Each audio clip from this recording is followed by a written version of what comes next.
Hello, everybody. It's I, the graduate historian, here with the American Constitution course. We're now getting ready to start the first quarter, week 3. Okay, let's review. So now the colonies have, the shooting war has started, so to speak, right? The Battle of Lexington and Concord in April of 1775. The colonists have started to raise their own army to assert their, still to assert their rights as Englishmen against the crown.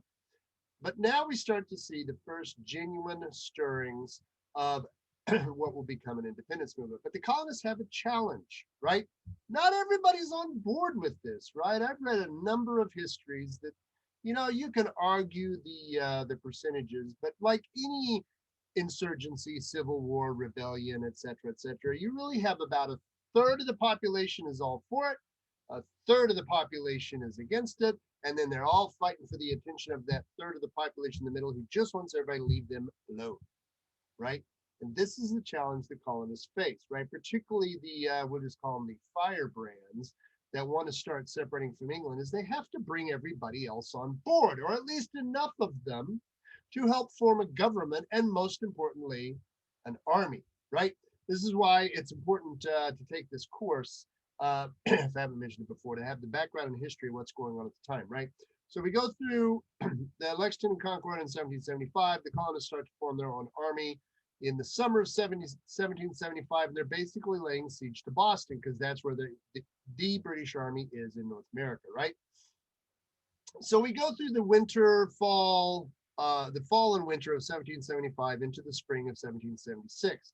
The British leave Boston once Washington gets enough heavy artillery over on Dorchester Heights to basically lay siege to the city and bring enough firepower to challenge the Royal Navy. The British leave Boston early 1776. Now, the colonists are not under any illusion that England is going to give up, right?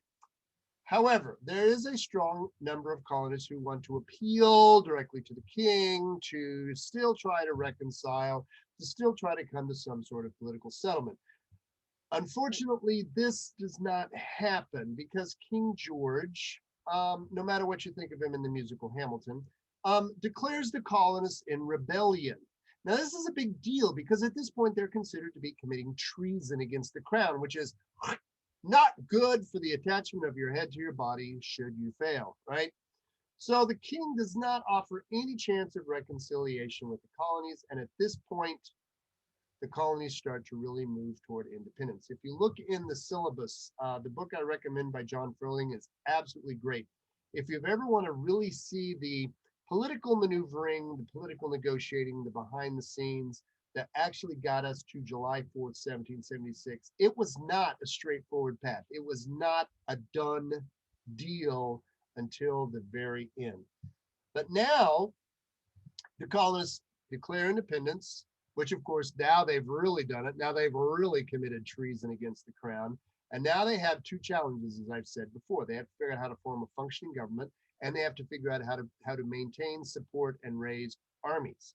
And of course, now they have the challenge again of bringing people on board. This is where Thomas Paine comes in with this week's reading of Common Sense, right? You've probably heard a little bit about it, but I wanted to have you read it this week because it is a very, very important document to kind of get into the colonist's head, as it were, during this period of what they're trying to do.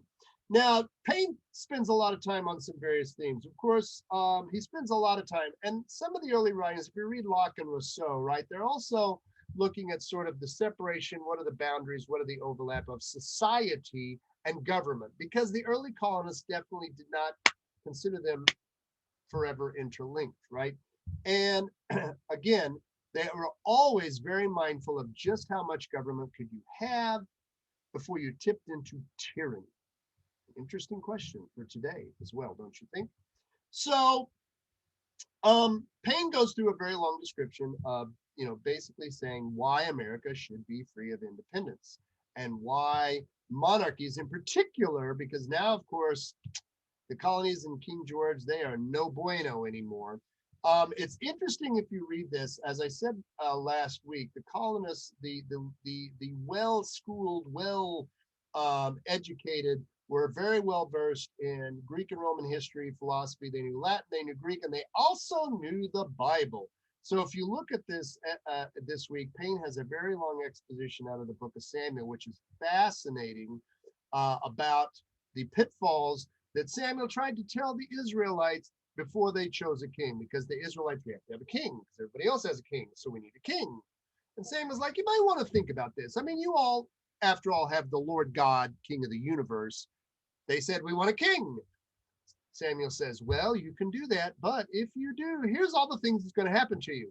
And Payne, of course, starts making the comparison between what happened there and what the colonists are accusing the king of doing, right?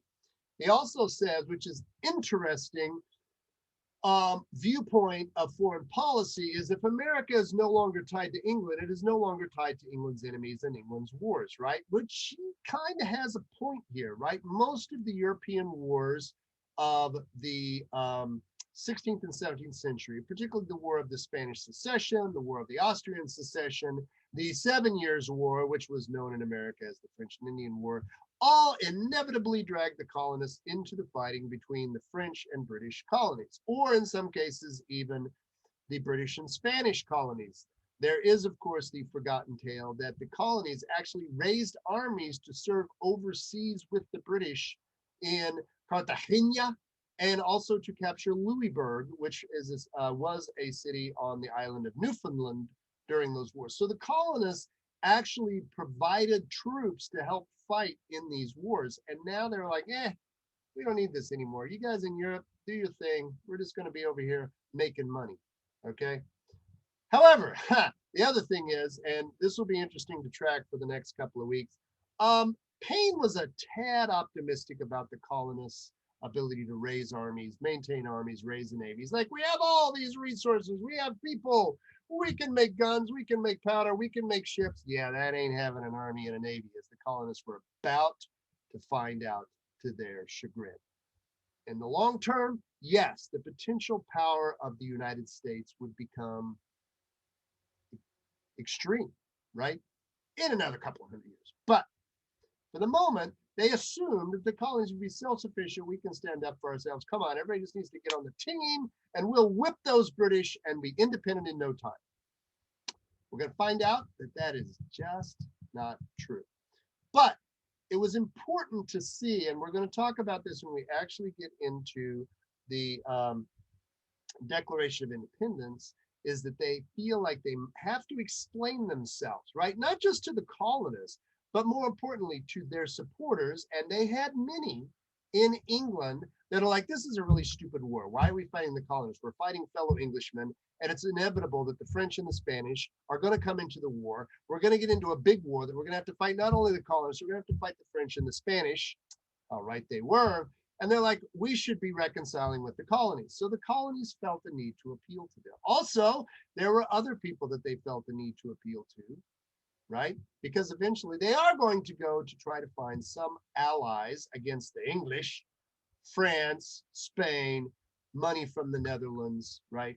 So it's important for them, when we'll see this some more next week, to exactly articulate why they are now committing treason and seeking to break from the crown. Okay, so as you go through Thomas Paine's Common Sense, keep all these things in mind as you get ready for this week's essay question, because we're going to develop over the next couple of weeks how we actually get to the Declaration of Independence and a sort of kind of United States, United Colonies. We'll talk about that some more later. But certainly they've now cast the boat off from shore, and they are now in the stormy deep. All right, let's see how they do.